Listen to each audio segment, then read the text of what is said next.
கோவை கவுண்டம்பாளையத்தில் அடுத்தடுத்து 13 வீடுகளில் கொள்ளையில் ஈடுபட்டவர்களுக்கு உதவியதாக ஆட்டோ ஓட்டுநர் ஆயிப்கான் என்பவர் கைது செய்யப்பட்டுள்ளார். கூடுதல் தகவல்களை தருகிறார் எமது செய்தியாளர் நேசராஜ். முழு விவரங்கள் என்ன? வணக்கம். கோவை கவுண்டம்பாளையம் வீட்டு வசதி வாரிய அடுக்குமாடி குடியிருப்பு வளாகத்தில் கடந்த வெள்ளிக்கிழமை பட்டப்பகலில் 13 வீடுகளில் அடுத்தடுத்து நடைபெற்ற கொள்ளை சம்பவத்தில் 42 சவரன் நகை மற்றும் 1.5 லட்சம் ரூபாய் பணம் ஆகியவை கொள்ளையடிக்கப்பட்டது. இதனையடுத்து அங்கிருந்த சிசிடிவி கேமராக்கள் ஆய்வு செய்ததில் 3 பேர் கொண்ட மர்ம நபர்கள் ஆட்டோ மூலம் வந்து கொள்ளையடித்துவிட்டு அதே ஆட்டோவில் திரும்ப சென்றது தெரிய வந்தது.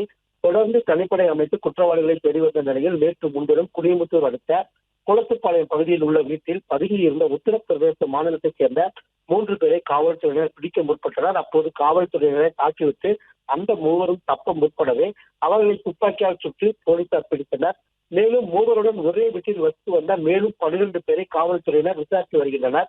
மேலும் சிசிடிவி கேமரா காட்சிகளின் அடிப்படையில் ஆட்டோ வாகனத்தில் பதிவினை வைத்து ஆட்டோ ஓட்டி வந்த கோவை குடிமுத்தூர் சுகுணாபுரம் அடுத்த மயில்கல் பகுதியைச் சேர்ந்த அயூப்கான் என்ற ஆட்டோ ஓட்டுநரையும் பிடித்து விசாரித்ததில் அவர் கொள்ளை சம்பவத்தில் ஈடுபட்டவர்கள் உட்பட அவருடன் வசித்து வந்த நபர்களுக்கு அவ்வப்பொழுது ஆட்டோ ஓட்டி வந்ததும் பல்வேறு சமயங்களில் பல இடங்களுக்கு அவரது ஆட்டோவை கொள்ளையர்கள் பயன்படுத்தி வந்ததும் தெரிய வந்துள்ளது.